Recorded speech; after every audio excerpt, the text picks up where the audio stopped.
الحمد لله رب العالمين والصلاة والسلام على سيد الأنبياء والمرسلين محمد بن عبد الله وعلى آله وأصحابه أجمعين أما بعد۔ ہمارا یہ تیسرا پروگرام ہے۔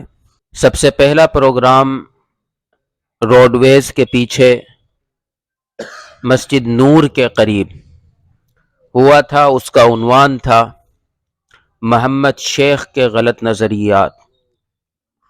انٹرنیٹ کے ذریعے بہت سی چیزیں اسلام کے اندر جو چلی آ رہی تھی اللہ کے رسول کے دور سے، ان چیزوں کو آج سائنٹیفک طریقے سے یا قرآن اور حدیث کی غلط تشریح بیان کر کے امت کے سامنے پیش کرنے والے کچھ لوگ ہیں جو انٹرنیٹ کے اوپر بیٹھے ہوئے ہیں، اور ہمارے لوگ کیونکہ ان قرآن اور حدیث کو جانتے نہیں ہیں، سمجھتے نہیں ہیں۔ ایک آدمی قرآن اور حدیث کا نام لے کر جو بات کہہ دے، ہم بلا چون و چرا بغیر سمجھے ہوئے اس کو مان لیتے ہیں۔ لہذا ہم نے اپنے شہر کے اندر جائزہ لیا اور یہ محسوس کیا کہ بہت سے لوگ بیچارے نہ جاننے کی وجہ سے ان کے چنگل میں پھنس رہے ہیں، بے راہ روی کے راستے پر گامزن ہیں اور چل رہے ہیں۔ تو ہماری یہ ذمہ داری بنی کہ ان فتنوں کو آپ کے سامنے پیش کریں اور آپ کو یہ بتلائیں کہ انہوں نے قرآن اور حدیث کے ساتھ کس انداز میں چھیڑ چھاڑ کی ہے۔ لہذا ہم دوسرا پروگرام جو ہم نے کیا تھا یہیں قریب میں، اس کے اندر جو ہمارا عنوان تھا وہ جاوید احمد غامدی سے متعلق تھا، اور جاوید احمد غامدی کے جو نظریات ہیں وہ کوئی نئے نظریات نہیں ہیں۔ یہ بات میں پہلے پروگرام میں بتا چکا ہوں، بلکہ اس کے استاد رفاہی وغیرہ نے جو باتیں کہی تھیں انہی باتوں کو یہ اب نئے انداز میں پیش کر رہا ہے، اور ان باتوں کا جواب امت بہت پہلے دے چکی ہے، ہمارے بڑے دے چکے ہیں۔ لیکن علماء حق کا یہ کردار رہا ہے کہ باطل جس شکل میں آیا حق بھی اسی شکل میں آیا۔ لہذا اب ہمیں اس بات کی ضرورت پیش آئی کہ اب باطل نے انٹرنیٹ کا ذریعہ اختیار کیا ہے اور نئی ٹیکنالوجی کو استعمال کر کے مسلم معصوم لوگوں کے ذہنوں کو کیپچر کرنے کا کام کیا ہے، تو ہم بھی اسی نہج کو، اسی طریقے کو، اسی راستے کو اختیار کرتے ہوئے ان کے دجل اور فریب کو آپ کے سامنے بیان کریں۔ اور میں نے جاوید احمد غامدی کے اوپر جو پہلا پروگرام ہمارا ہوا تھا اس کے اندر یہ بات کہی تھی کہ اس آدمی کی طرف سے قائم کردہ جو سوالات ہیں ان کی ایک لمبی لسٹ ہے، اگر ہم ان تمام کو بیان کریں تو پھر کئی پروگرام ہمارے صرف ایک اسی آدمی کے اوپر ہوں گے۔ اس میں بہت سے مسائل ایسے ہیں جن کا تعلق علم حدیث سے یعنی علم سے، بہت سے مسائل ایسے ہیں جن کا تعلق فقہی مسائل سے، اور بہت سے مسائل ایسے ہیں جن کا تعلق عقائد سے ہے۔ لہذا ہم نے فقہی مسائل سے جن چیزوں کا تعلق ہے اس کو نہیں لیا۔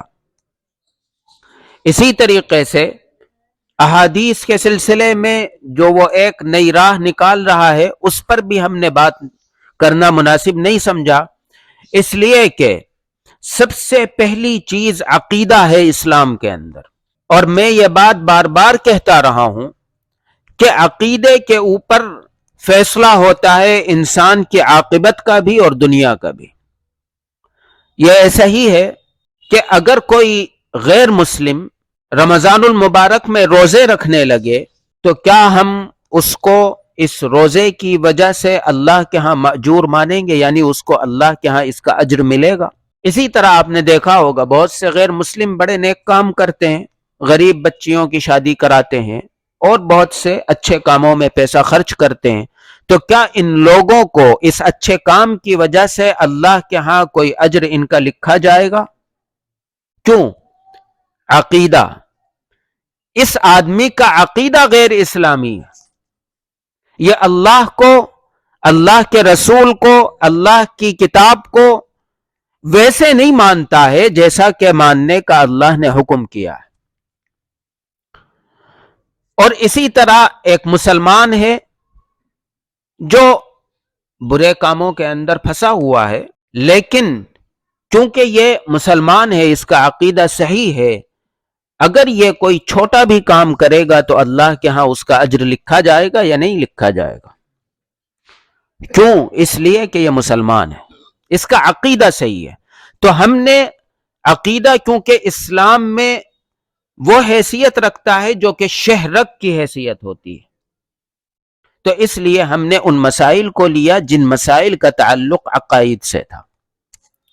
اس میں پہلی چیز نبی کریم علیہ الصلاۃ والسلام کی ذات اقدس تھی، اور کیونکہ مسئلہ معراج نبی کریم علیہ الصلاۃ والسلام کی ذات سے ملا ہوا مسئلہ ہے، اس کے اوپر سوال کھڑا کرنا گویا کہ نبی کریم علیہ الصلاۃ والسلام کی ذات کے اوپر سوال کھڑا کرنا ہے، اس لیے ہم نے سب سے پہلے اس کو بیان کیا تھا، اور اس کے اوپر بڑی تفصیل سے ہم بات کر چکے ہیں۔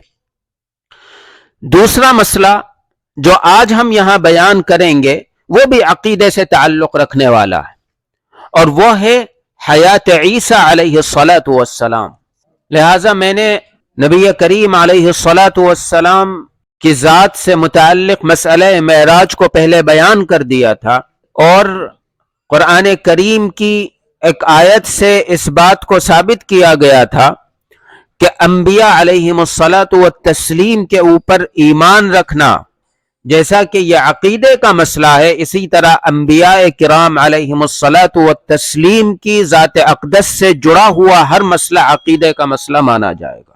اور اس کے لیے قرآن کریم کی ایک آیت سے میں نے استدلال کیا تھا، آمن الرسول بما انزل الیہ من ربہ والمؤمنون کل آمن باللہ وملائکتہ وکتبہ ورسلہ لا نفرق بین احد من رسلہ۔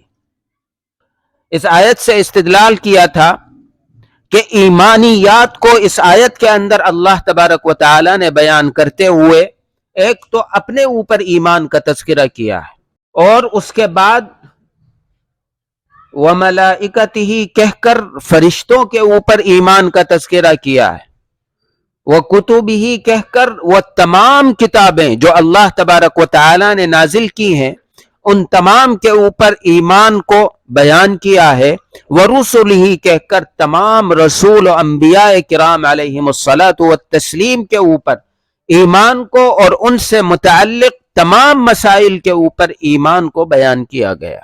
لہٰذا حضرت عیسیٰ علیہ الصلاۃ والتسلیم جو ہیں وہ بنی اسرائیل کے آخری نبی ہیں، اور نبی کریم علیہ الصلاۃ والسلام کے اور حضرت عیسیٰ علیہ الصلاۃ والسلام کے درمیان کوئی نبی نہیں ہے۔ اور حضرت عیسیٰ علیہ الصلاۃ والسلام کے سلسلے میں کہ حضرت عیسیٰ علیہ الصلاۃ والسلام متفق علیہ پوری امت نے ان کو رسول اور نبی مانا ہے، اور قرآن کریم نے ان کے رسول ہونے کو بیان کیا، اور اللہ تبارک و تعالی نے حضرت عیسیٰ علیہ الصلاۃ والسلام کی پیدائش کے عجیب و غریب ہونے کو بیان کیا ہے کہ وہ ان کو اللہ تبارک و تعالی نے بغیر باپ کے پیدا کیا تھا۔ آپ یہ تمام یہ سب باتیں جانتے ہیں۔ اللہ تبارک و تعالی نے قرآن کریم میں ان کے زندہ اٹھائے جانے کو بیان کیا ہے، اور اس امت کا عقیدہ ہمیشہ سے یہ رہا ہے کہ حضرت عیسیٰ علیہ الصلاۃ والسلام کو اللہ تبارک و تعالی نے زندہ زمین سے آسمان پر اٹھایا ہے، اور پھر ایک وقت مقررہ پر اللہ تبارک و تعالی ان کو نازل فرمائے گا۔ یہ امت کا متفق علیہ فیصلہ رہا ہے، اس کے اوپر پوری امت نے اس پر اتفاق کیا ہے۔ اسی کو مسئلہ حیات عیسیٰ یا اس کو مسئلہ نزول عیسیٰ بھی کہا جاتا ہے۔ ہمارے ہاں میں اس مسئلے کو دکھاؤں گا ابھی بیان کرنے سے آپ کو جو باتیں اس مسئلے سے متعلق جو بنیادی باتیں ہیں وہ بتا دوں، اس کے بعد میں اس کے اوپر تفصیلی بات کروں گا۔ حضرت عیسیٰ علیہ السلام کے، جیسے میں نے کہا، ان کے زندہ اٹھائے جانے کو قرآن کریم نے بیان کیا ہے، احادیث متواترہ کے اندر اس کو بیان کیا گیا ہے، اور ان احادیث متواترہ اور قرآن کریم کے بیان کرنے کی بنیاد پر حضرات صحابہ رضوان اللہ تعالی علیہم اجمعین کے دور سے لے کر آج تک پوری امت کا متفق علیہ فیصلہ یہ رہا ہے کہ حضرت عیسیٰ علیہ السلام کو زندہ جسم کے ساتھ اللہ تبارک و تعالی نے آسمان پر اٹھا لیا تھا، اور پھر آخری دور میں اللہ تبارک و تعالی ان کو واپس نازل کریں گے۔ اس سلسلے میں سب سے پہلے ایک الگ راہ اختیار کرنے والا پہلا شخص جو ہے، میں آپ کو پہلے اس کے بارے میں بتانا چاہتا ہوں، اس لیے کہ جاوید احمد غامدی تو بہت بات کا ہے، آج کا ہے۔ اس مسئلے کا پہلا منکر کون ہے آپ کو یہ معلوم ہونا چاہیے۔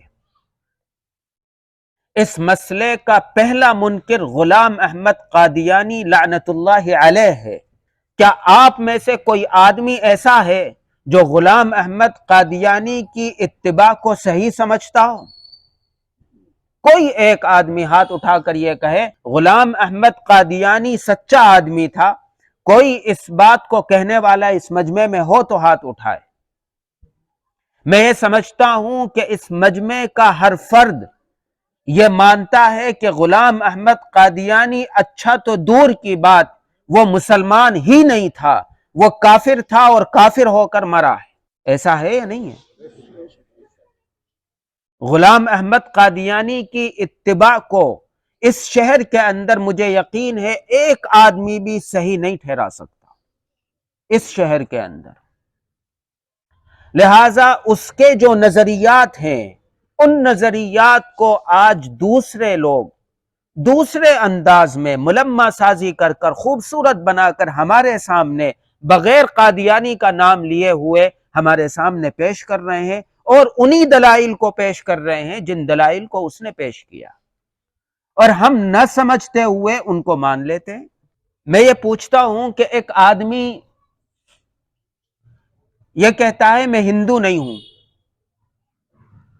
لیکن وہ انہی مورتیوں کی عبادت کرنے لگے، تو کیا اس کے اس بات کے انکار کرنے سے کہ وہ ہندو نہیں ہے اسے غیر ہندو مانا جائے گا؟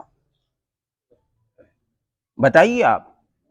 بالکل یہی صورتحال ان کے ساتھ ہے، کہتے ہیں ہمارا غلام احمد قادیانی سے کوئی واسطہ مطلب نہیں ہے، لیکن نظریات وہی لے کر آتے ہیں۔ تو میں ان کو ذریت ہی مانوں گا قادیانی کی، میں ان کو قادیانی کی اولاد کہوں گا، لیکن آپ کو میری بات پر یقین نہیں تو آپ اٹھائیے غلام احمد قادیانی کی کتاب ازالۃ الاوہام اٹھائیے، بڑی مشہور، قادیانیوں کے ہاں بڑی مشہور کتاب ہے۔ اس کے اندر وہ صاف لکھتا ہے کہ حضرت عیسیٰ علیہ السلام کو اللہ تبارک و تعالی کے دین کے دشمنوں نے ان کو گرفتار کیا، ان کو سولی پر چڑھایا، اور پھر وہ دوبارہ اللہ تبارک و تعالی نے ان کو زندہ کیا، اور پھر وہ آ گئے وہاں سے چھپ کر حضرت عیسیٰ علیہ السلام اور کشمیر میں رہے۔ ازالۃ الاوہام میں اپنی کتاب میں غلام احمد قادیانی لکھتا ہے کہ وہ کشمیر آ گئے، اور کشمیر کے ایک گلی کا، ایک محلے کا نام بھی اس نے لکھا ہے کہ وہاں پر انہوں نے زندگی گزاری، اور پھر وہیں ان کا انتقال ہوا اور وہیں ان کی قبر ہے۔ اور وہ یہ کہتا ہے کہ عیسیٰ علیہ السلام کا انتقال زمین پر ہوا، ان کی قبر موجود ہے، لہٰذا اب وہ دوبارہ نہیں آئیں گے، وہ آسمان پر زندہ نہیں اٹھائے گئے تھے، وہ دوبارہ نہیں آئیں گے۔ اور یہ جو بات چلی ہوئی ہے یہ اپنی طرف سے خرافات، اپنی طرف سے گڑھی ہوئی ایک بات ہے، اس کا قرآن حدیث سے کوئی تعلق نہیں ہے۔ اور اس نے دلائل کے طور پر جو قرآن کریم کی آیات پیش کی ہیں وہ بالکل وہی آیات ہیں اور وہی نہج ہے جو کہ ان کا ہے۔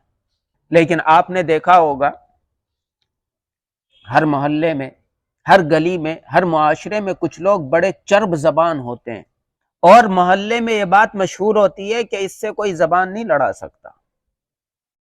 ایسا ہوتا ہے یا نہیں ہوتا ہے؟ وہ غلط بات کو بھی ایسے پیش کرتے ہیں کہ اچھا آدمی ان کی باتوں میں پھنس جاتا ہے، چہ جائے کہ وہ آدمی جسے قرآن کا کچھ پتہ ہی نہ ہو، حدیث کا کچھ پتہ ہی نہ ہو، اس کا پھنسنا تو بہت آسان ہے۔ لہٰذا میں اس مسئلے کو شروع کرنے سے پہلے یہ چاہتا ہوں کہ ایک مرتبہ آپ خود ان کی زبانی سنیں کہ وہ اس مسئلے کے بارے میں کیا کہتے ہیں۔ یہ ساری بحثیں آپ کے علم کی تاریخ میں موجود ہیں۔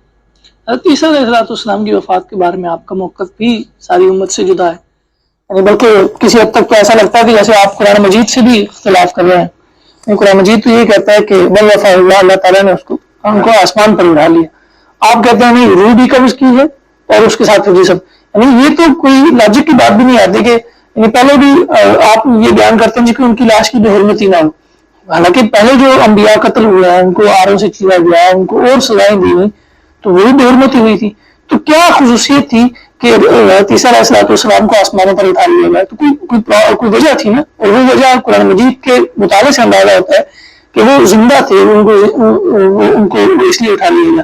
پھر آپ یہ کہتے ہیں کہ ان کے واپس آنے کا کوئی تصور نہیں، حالانکہ متواتر روایات موجود ہیں کہ جن میں یہ کہا گیا ہے کہ عیسیٰ علیہ السلام دوبارہ آئیں گے، اور سارے وہ پس منظر واضح کیا گیا کہ کب آئیں گے اور کیا صورتحال ہوگی۔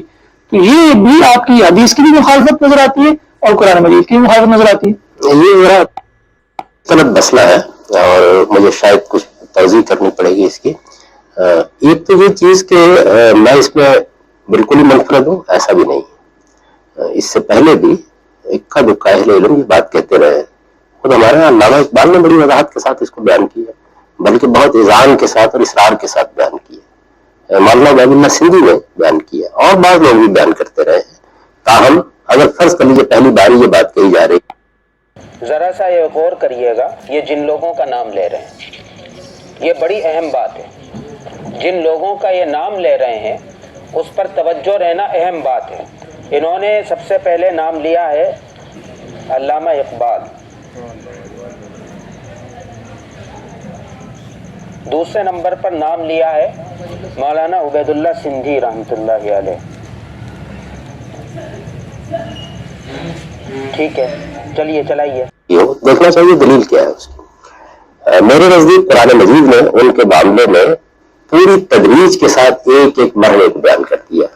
زبان کا سادہ اصول یہ ہے کہ اگر ایک بات ایک جگہ اجمال میں کہی گئی ہے اور دوسری جگہ اس کی تفصیل ہے تو تفصیل کو اجمال کی روشنی میں نہیں سمجھا جائے گا، اجمال کو تفصیل کی روشنی میں سمجھا جائے گا۔ یہ ایک مسلمہ اصول ہے۔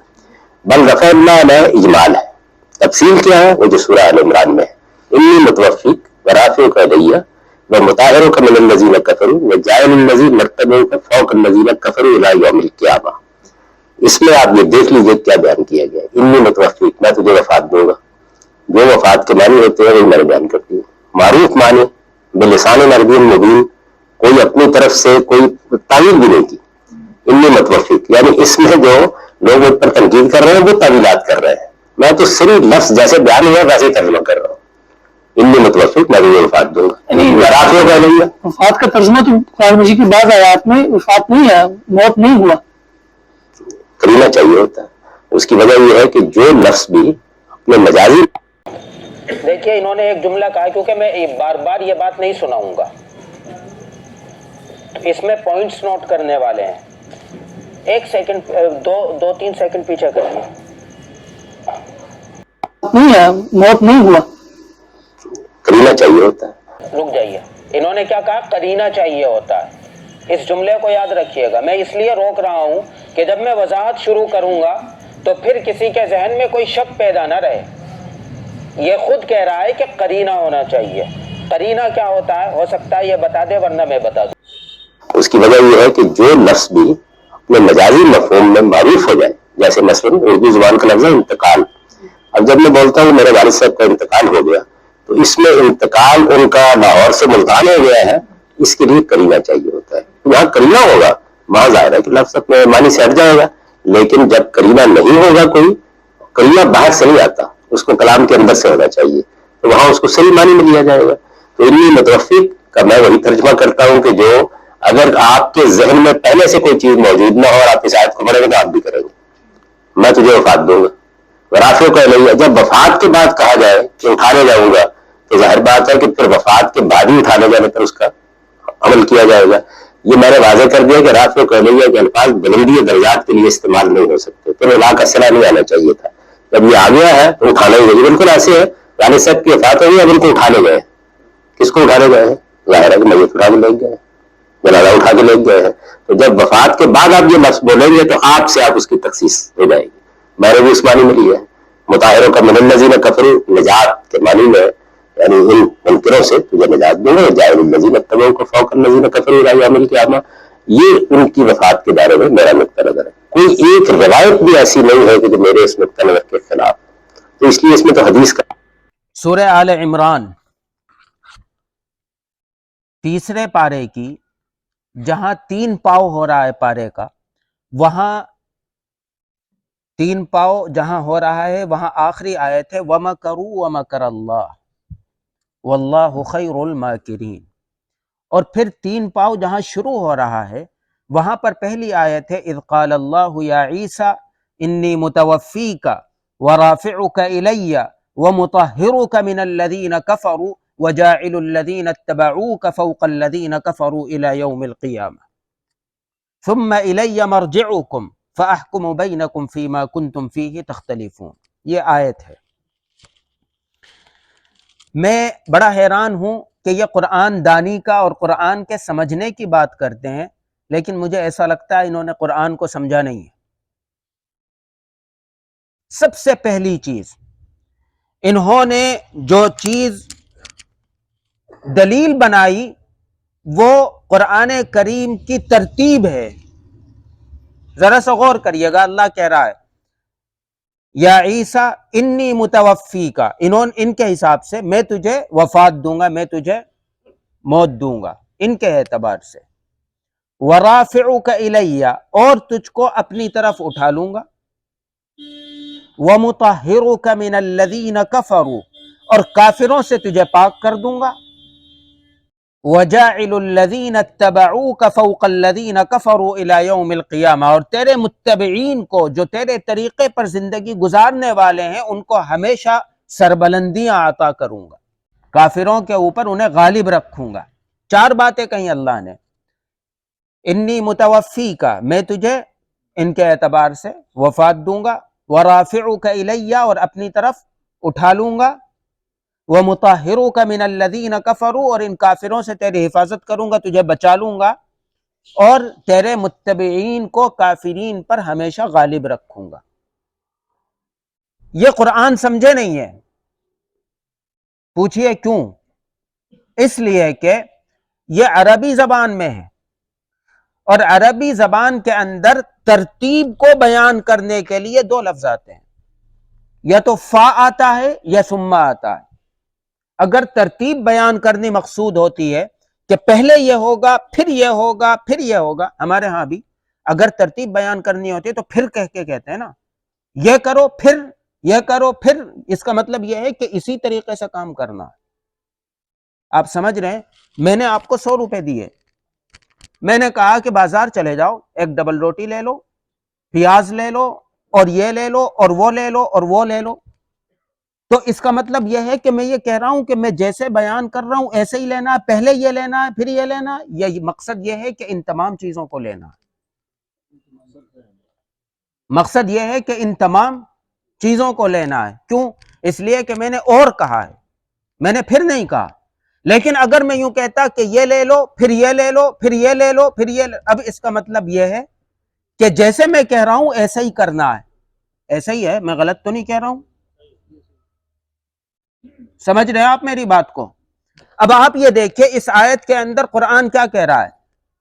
انی متوفی کا، میں تجھے وفات دوں گا، ورافعوک الی، واو آیا، اور تجھے اپنے پاس اٹھا لوں گا، ومطہرک من الذین کفروا، اور کافروں سے تیری حفاظت کروں گا، تجھے بچا لوں گا، وجاعل الذین اتبعوک فوق الذین کفروا، اور ہر جگہ واو آیا ہے، اور عربی میں ترتیب کو بیان کرنے کے لیے یا تو فا آتا ہے یا ثم آتا ہے. سمجھ رہے ہیں آپ میری بات؟ جیسے کہ اردو میں ترتیب کو بیان کرنے کے لیے پھر آتا ہے، ایسے ہی عربی میں ترتیب کو بیان کرنے کے لیے کیا آتا ہے؟ ثم آتا ہے. تو جب یہاں قرآن کریم نے واو استعمال کیا ہے تو آپ نے یہ کیسے کہہ دیا کہ اٹھایا جو گیا ہے وہ موت کے بعد ہے؟ کیونکہ وہاں تو واو ہے. آپ سمجھ رہے ہیں میری بات یا نہیں سمجھ رہے ہیں؟ بھائی دیکھیں، اگر سمجھ میں نہیں آ رہا تو میں اس سے زیادہ اور کیا وضاحت کروں. سمجھ میں آ رہا ہے نا؟ تو سب سے پہلی بات تو یہ، آپ عربی دانی کی قرآن سمجھنے کی بات کرتے ہو، آپ قرآن کو سمجھنے کے اہل ہی نہیں ہو. آپ کو یہ سامنے کی باتوں کا علم نہیں ہے، عربی کی یہ بنیادی باتیں آپ انہیں نہیں جانتے ہو، تو آپ قرآن کیسے سمجھو گے؟ میں ابھی ان کے دلائل پر بات نہیں کر رہا ہوں، میں تو صرف ان کی سمجھدانی کی بات کر رہا ہوں کہ یہ قرآن کو کتنا سمجھتے ہوں گے جو یہ ایک سامنے کی بات نہیں سمجھ رہے ہیں. آپ سمجھ رہے ہیں میری بات؟ اور قرآن کریم میں ایسا بہت سی جگہ ہے جس کو تفسیر کی اصطلاح میں تقدیم و تاخیر کہتے ہیں، کہ ایک لفظ کو بیان کسی طریقے سے کیا گیا ہے لیکن اس کا مطلب، ترتیب اس کی بدلی ہوئی ہوتی ہے، وہ نہیں ہوتا جیسا کہ بیان کیا گیا. خیر، ہم ان کے دلائل پر بات کریں گے. انہوں نے کہا آپ کے سامنے، انہوں نے ایک بات تو، ایک جھوٹ تو یہ بولا کہ میرے علاوہ بہت سے لوگوں نے یہ بات مانی ہے. یہ سراسر جھوٹ ہے.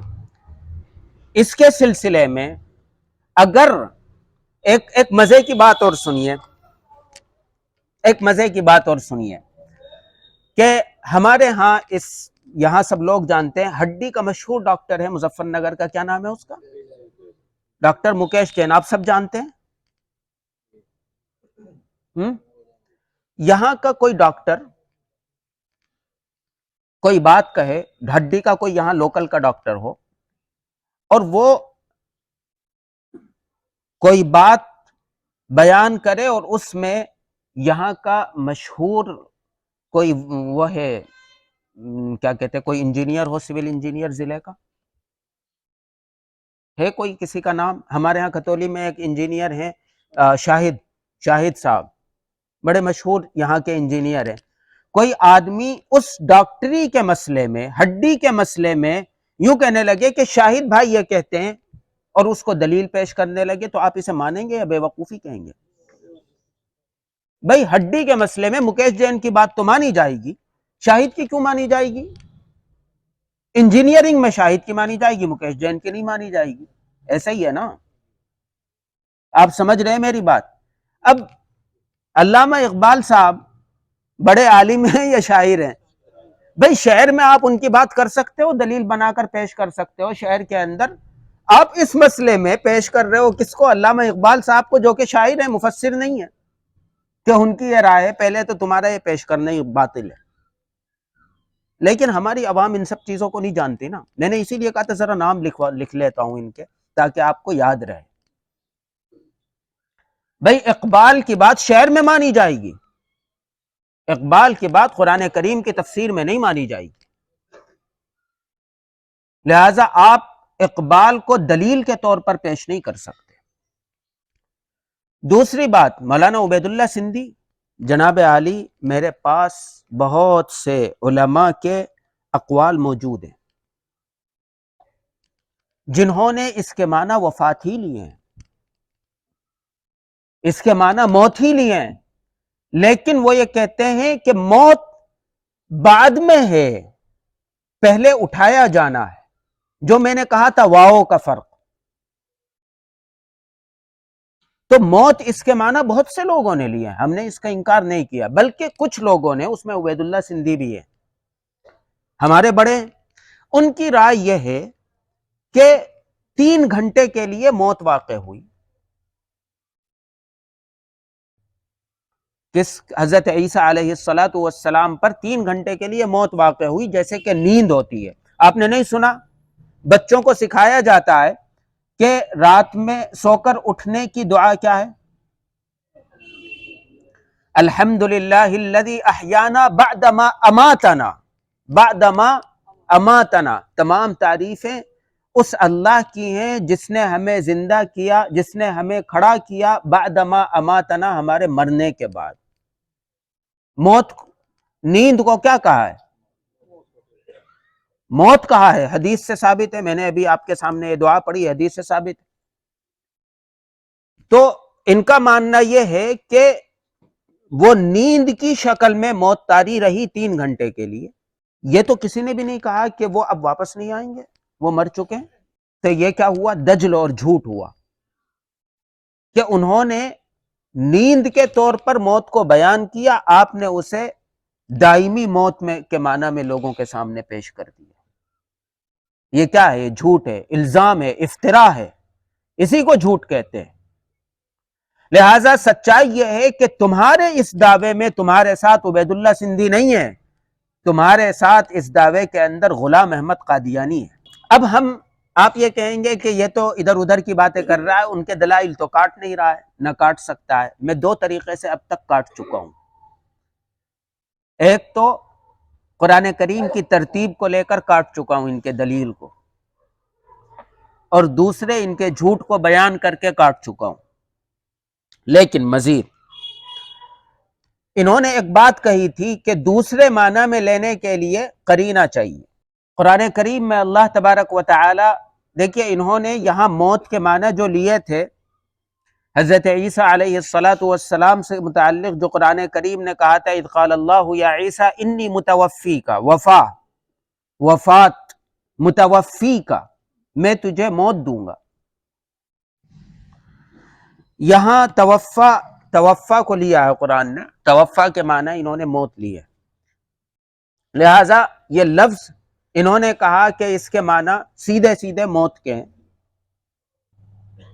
قرآن کریم اس کو نیند کے لیے بھی استعمال کر رہا ہے، لیکن انہوں نے ایک بات کہی تھی کہ اس کو اصلی معنی سے ہٹانے کے لیے قرینہ چاہیے ہوتا ہے۔ قرینہ کسے کہتے ہیں؟ قرینے کا مطلب یہ ہوتا ہے کہ ایک ایسا جملہ آ جائے جو جملہ اس معنی کے دوسرے معنی ہونے کو ثابت کر دے۔ جیسے کہ انہوں نے ہی کہا تھا کہ انتقال ہم کہتے ہیں، انتقال کے اصل معنی ایک جگہ کو چھوڑ کر دوسری جگہ چلے جانا ہے، ٹھیک؟ جب ہم کہتے ہیں کہ فلاں صاحب کا انتقال ہو گیا تو اس کا کیا مطلب ہوتا ہے؟ موت آ گئی، یہی مطلب ہوتا ہے نا۔ لیکن اگر کوئی اس لفظ کو اس کے حقیقی معنی پر محمول کرنے لگے، ایک جگہ سے دوسری جگہ جانے کو، اور یہ بتانے لگے کہ وہ دلی منتقل ہو گیا، اس کا انتقال دلی ہو گیا، تو اب یہاں اس سے مراد موت نہیں ہوگی۔ یہ جو دلی، لفظ دلی آ گیا نا، اس نے یہ قرینہ ہے۔ یہ کیا ہے؟ یہ ہے قرینہ، کیونکہ پچھلے اس میں کچھ لوگوں نے مجھ سے کہا کہ یہ قرینہ ورینہ سمجھ میں نہیں آیا، تم نے ایسے ہی قرینہ کہہ کے آگے بڑھ گئے، تو اس کی وضاحت کر دی میں نے۔ تو قرآن کریم، اب آپ قرینہ دیکھیے، میں آپ کو قرینہ دکھا رہا ہوں۔ یہ کہہ رہے ہیں کہ یہ تو قرینہ لاؤ، قرآن کریم کیا کہہ رہا ہے؟ اس آیت پر غور فرمائیے۔ اذ قال اللہ یا عیسیٰ، جب اللہ تعالی نے فرمایا کہ اے عیسیٰ، آپ ذرا سا غور کریے، اے عیسیٰ، یعنی اللہ کس سے بات کر رہا ہے؟ یہ کیا بتا رہا ہے؟ اذ قال اللہ یا عیسیٰ، اللہ نے کہا اے عیسیٰ، یعنی اللہ ڈائریکٹ بات کر رہا ہے کس سے؟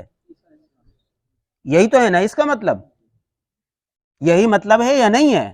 بھئی ذرا زور سے بول دیجئے، ورنہ مجھے لگے گا میں اپنے حلق کو ویسے ہی تھکا رہا ہوں، کچھ سمجھ مجھے نہیں آ رہا ہے۔ اس کا مطلب کیا ہے کہ اللہ کس سے بات کر رہا ہے؟ یعنی اللہ کی ڈائریکٹ بات ہو رہی ہے. قرآن اس بات کو بیان کر رہا ہے جو اللہ کی اور حضرت عیسیٰ کی بات ہو رہی ہے. وہ یہ کہہ رہے ہیں کہ اللہ سے انہوں نے شکایت کی کہ یہ انہوں نے مجھے گھیر لیا ہے اور یہ میرے مارنے کے در پہ ہیں. اسی وقت یہ بات ہو رہی ہے نا، جب دشمنوں نے گھیر لیا ہے اسی وقت یہ بات ہو رہی ہے. تو حضرت عیسیٰ علیہ السلام سے اللہ نے کیا کہا؟ اے عیسیٰ تو کیوں خوف کھاتا ہے؟ اب اگر اللہ یہ کہتا ہے میں تجھے پہلے ماروں گا اور پھر تجھے اٹھا لوں گا، تو پھر شکایت بیجا شکایت ہے. بھئی دشمن بھی تو یہی کرنے آ رہا ہے، مارنے آ رہا ہے، یا دشمن کچھ اور کرنے آ رہا ہے؟ آپ بتائیے بھئی دشمن کس لیے آ رہا ہے؟ اس کا مقصد کیا ہے؟ مارنا. اگر اس کے معنی یہی ہے کہ اللہ ان سے کہہ رہا ہے اے عیسیٰ، ان کے دیکھیے یہاں پر جونا گڑھی نے لیا ہے میں تجھے پورا لینے والا ہوں، انہوں نے موت کے معنی میں لیا ہی نہیں ہے. لیکن پھر بھی میں یہ کہتا ہوں کہ آپ کی بات مان لیتے ہیں. آپ کہہ رہے ہیں کہ اللہ یوں کہہ رہا ہے میں تجھے موت دوں گا اور پھر تجھے اٹھا لوں گا. آپ سمجھئے گا کہ قرینہ کیا ہے. میں قرینہ بتانا چاہ رہا ہوں. اللہ خود بات کر رہا ہے حضرت عیسیٰ سے اور کہہ رہا ہے کہ میں تجھے موت دوں گا اور تجھے اٹھا لوں گا موت کے بعد. تو پھر اللہ نے کیا احسان کیا حضرت عیسیٰ پر؟ یہی کام تو مجرم کرنے آ رہے ہیں. آپ سمجھ رہے ہیں میں کیا کہنا چاہ رہا ہوں؟ یہی قرینہ ہے.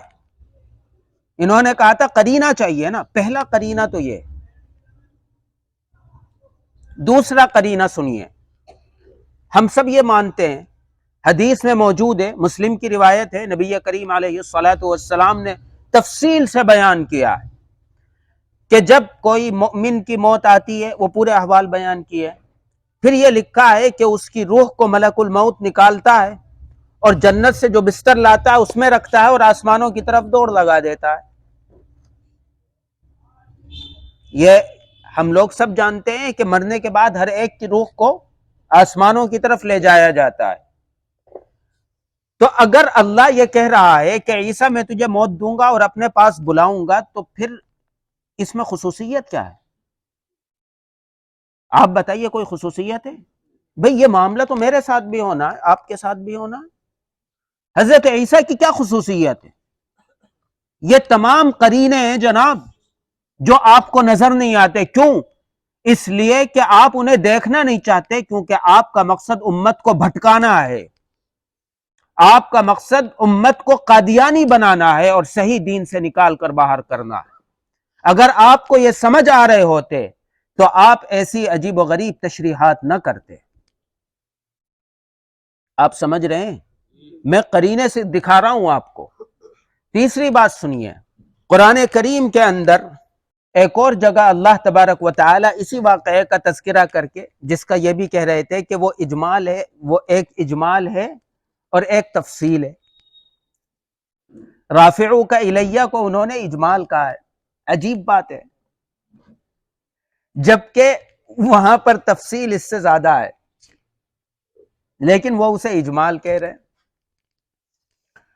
وہاں پر اللہ تبارک و تعالی نے وضاحت کر دی ہے.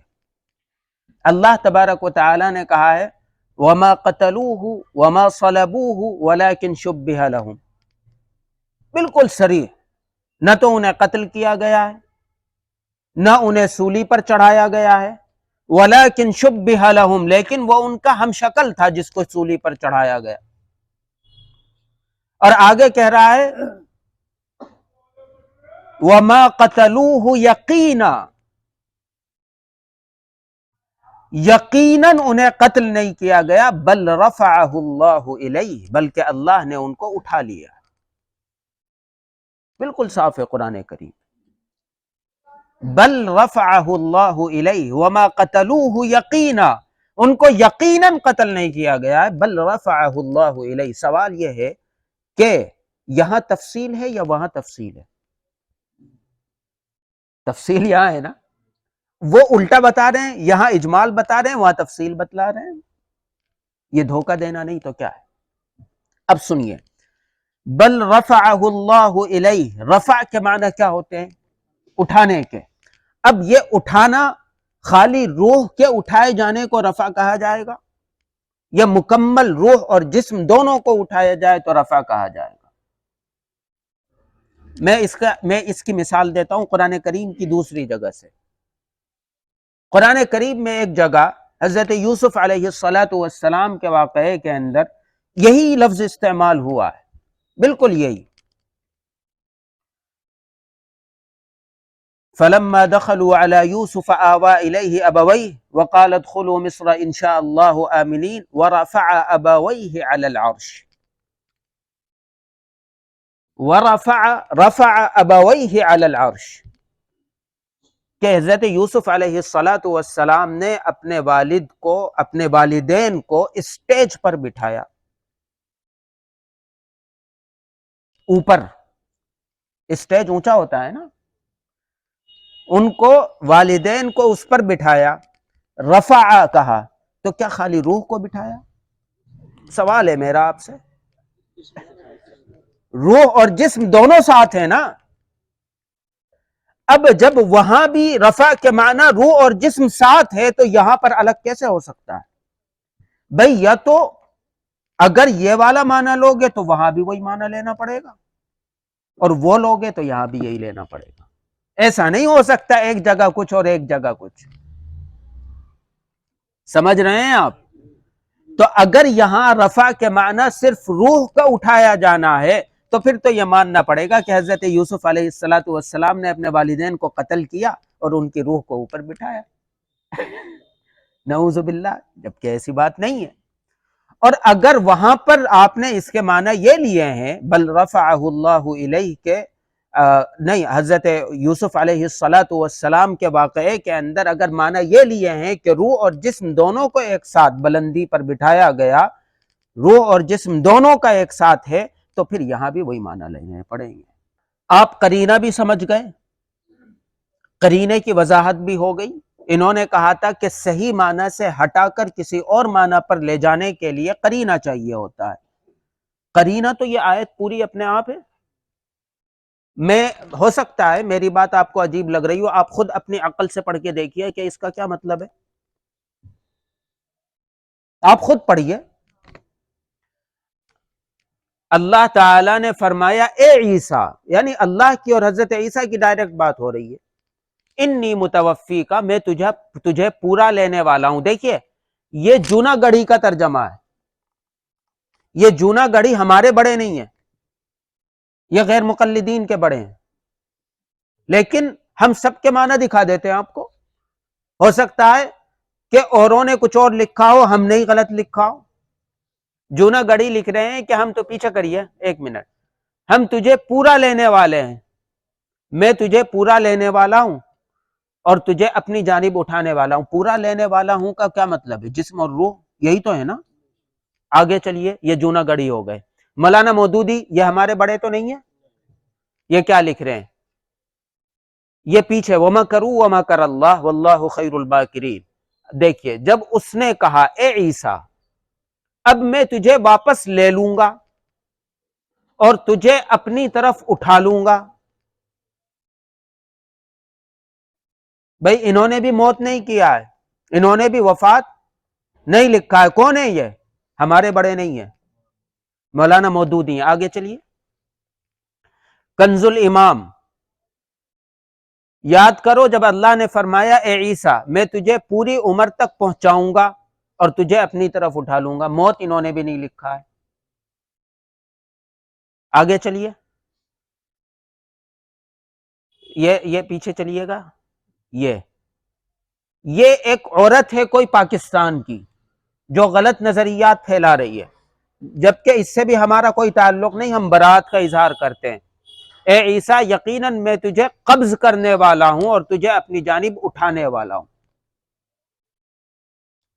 اس نے کیا کیا ہے؟ اس کے معنی قبض کے کیے، اور یہ آج کے دور کی ایک عورت ہے، اور اس کے نظریات پر کبھی بات ہوگی تو میں بتلاؤں گا کہ اس کے نظریات بھی قادیانی سے کم نہیں ہیں۔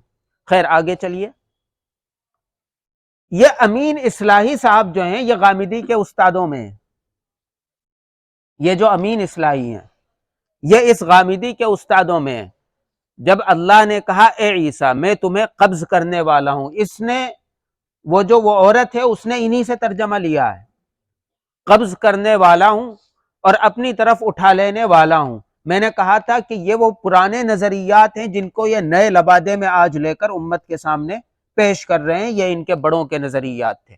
آگے چلیے گا، یہ حسن رضوی صاحب ہیں، یہ شاید شیعہ ہیں۔ اے عیسیٰ بے شک اب میں تجھے پورا اٹھا لوں گا، یہ بھی ہمارے بڑے نہیں ہیں۔ آگے چلیے، اب یہ ہمارے بڑوں کی آئی ہے، حضرت مفتی تقی عثمانی صاحب کی۔ وہ کیا کہتے ہیں؟ اے عیسیٰ میں تمہیں صحیح سالم واپس لے لوں گا۔ آپ نے اتنے سارے ترجمے دیکھے اور وہ کیا جھوٹ بولتا ہے کہ میرے علاوہ اوروں نے بھی لیے، نہ شیعہ نے لیے، نہ بریلوی نے لیے، نہ غیر مقلد نے لیے، نہ مودودی نے لیے، نہ علماء دیوبند نے لیے۔ بھئی وہ کون ہے پھر؟ وہ قادیانی ہے جو ہم نے پہلے بتایا تھا، اور تم ان کی ذریت ہو، لہٰذا تم ان کے نظریات لوگے بھی اور لوگوں کے سامنے بیان بھی کرو گے اور دھوکہ دو گے۔ کسی اور نے تو یہ معنی لکھے نہیں ہیں۔ آپ سمجھ رہے ہیں میری بات؟ اب دوسری بات، میں بات کو لمبا نہیں کرتا ورنہ میرے پاس تو بہت سے دلائل ہیں، بہت ساری آیتیں ہیں، قرآن کریم کی بہت ساری آیتیں حضرت عیسیٰ کی زندگی کے اوپر دلائل کے طور پر پیش کی جا سکتی ہیں، اور پیش کی ہیں امت نے، لیکن میں نے ابھی اپنی طرف سے کوئی آیت پیش ہی نہیں کی۔ میں نے تو 2 آیت جو انہوں نے بیان کی تھی انہی پر بات کی ہے اب تک، جبکہ حیات عیسیٰ پر وَمَكَرُوا وَمَكَرَ اللَّهُ خود دلیل ہے۔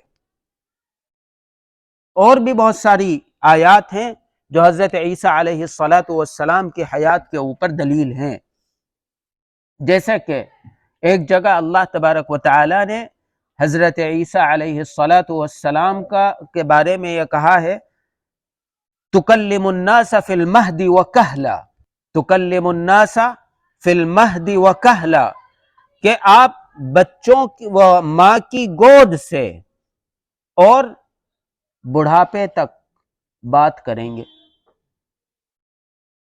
تکلم الناس لوگوں سے بات کریں گے۔ اب یہ آیت کیا کہتی ہے؟ ماں کی گود سے بڑھاپے تک۔ اب کہل کے کیا معنی ہے؟ آپ دیکھیے عربی لغات اٹھا کر، بڑھاپے کی شروعات، جب بال سفید ہونے لگتے ہیں، اور یہ جو عمر ہوتی ہے یہ عمر ہوتی ہے 40 کے اوپر جا کر 45 کے قریب، جس کو کہل کہا جاتا ہے۔ اور ہر آدمی یہ مانتا ہے، حضرت عیسیٰ علیہ السلام نے بچپن میں بات کی، اسے تو آپ تسلیم کرتے ہیں یا نہیں کرتے ہیں؟ وہ قرآن کریم نے اس کو بیان کیا ہے۔ سورہ مریم کے اندر جب یہودیوں نے حضرت مریم سے پوچھا تھا اور یہ کہا تھا، یا اخت ہارون ما کان ابوک امرأ سوء وما کانت امک بغیہ فاشارت الیہ قالوا کیف نکلم من کان فی المہد صبیا، تو انہوں نے کہا تھا کہ ہم گود میں یا پالنے میں جو بچہ ہے اس سے کیسے بات کر سکتے ہیں؟ قال انی عبد اللہ آتانی الکتاب وجعلنی نبیا، تو پھر حضرت عیسیٰ بولے تھے کہ میں اللہ کا بندہ ہوں، مجھے کتاب دی گئی ہے۔ تو ان کا ماں کی گود میں بولنا ثابت ہے قرآن کریم سے، لیکن عیسائی اور دنیا کے تمام مورخین، وہ کسی بھی قوم کے ہوں، کسی بھی زبان کے ہوں، کسی بھی نظریے کے ہوں، کسی بھی عقیدے کے ہوں، ہر ایک نے یہ لکھا ہے کہ حضرت عیسیٰ علیہ السلام کا جو یہ واقعہ پیش آیا، جس واقعے کے اندر حضرت عیسیٰ علیہ السلام کو آسمان پر اٹھایا گیا اور عیسائیوں اور یہودیوں کے نظریے کے اعتبار سے نعوذ باللہ قتل کیا گیا، یہ واقعہ جب پیش آیا تو حضرت عیسیٰ علیہ السلام کی عمر 32 سال تھی۔ ہر ایک نے یہ لکھا ہے 32 سال تھی۔ 32 سال کا کہل ہوتا ہے، بڈھا ہوتا ہے؟ بتائیے۔ اور قرآن کیا کہہ رہا ہے؟ تکلم الناس فی المہد وکہلا۔ تو اس کا مطلب یہ ہے کہ 32 سال کی عمر میں موت نہیں آئی۔ موت کب آئے گی؟ بڑھاپے میں آئے گی، اور بہت سے دلائل ہیں جو قرآن کریم سے پیش کیے جا سکتے ہیں. میں اب اس پر بات نہیں کروں گا، وقت بہت ہو گیا. میں یہ سمجھتا ہوں کہ آپ حضرات اس مسئلے کے سلسلے میں مطمئن بھی ہو گئے ہوں گے، اور بہت واضح طور پر اب آپ کے ذہن میں یہ بات بیٹھ گئی ہوگی کہ یہ لوگ جو اس قسم کی بات انٹرنیٹ پر کر رہے ہیں، قرآن کریم کو ایک غلط نظریے کے طور پر آپ کے سامنے پیش کر رہے ہیں، یہ پری پلان اور امت کو بھٹکانے کا کام کر رہے ہیں، لہٰذا ان سے بچنے کی ضرورت ہے.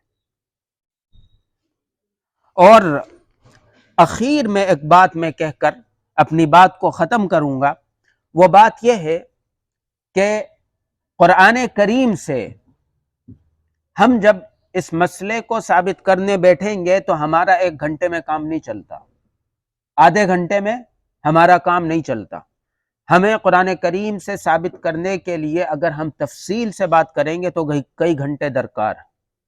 لیکن ہم یہ کہتے ہیں کہ احادیث متواترہ حضرت عیسیٰ علیہ السلام کے آسمان پر اٹھائے جانے اور زندہ ہونے اور واپس آنے کی احادیث متواترہ موجود ہیں. متواترہ کہتے ہیں کہ احادیث کی تعداد زیادہ ہو اور اتنی بڑھ جائے کہ انہیں جھٹلایا نہیں جا سکتا، ان کو احادیث متواترہ کہتے ہیں. اگر آپ احادیث متواترہ کے ہونے کے باوجود کسی چیز کا انکار کرتے ہیں تو اس کا مطلب یہ ہے کہ آپ منکرین حدیث میں سے ہیں، آپ حدیث کے منکر ہوئے. اور حدیث کا منکر در حقیقت قرآن کا بھی منکر ہے، اور یہ ایک الگ موضوع ہے. اس موضوع کے اوپر کہ منکرین حدیث کا تعلق قرآن سے کیسا ہے، اس پر کبھی موقع ہوا تو پھر انشاءاللہ بات کریں گے. آج میں سمجھتا ہوں کہ وقت بہت ہو چکا ہے، آپ حضرات نے بہت وقت دیا اور یہاں بیٹھے اور اپنے قیمتی وقت سے وقت نکال کر یہاں تشریف لائے. اللہ تبارک و تعالی ہم تمام کو صحیح دین پر اور صحیح طریقے پر چلنے کی توفیق عطا فرمائے. وآخر دعوانا ان الحمد للہ رب العالمین.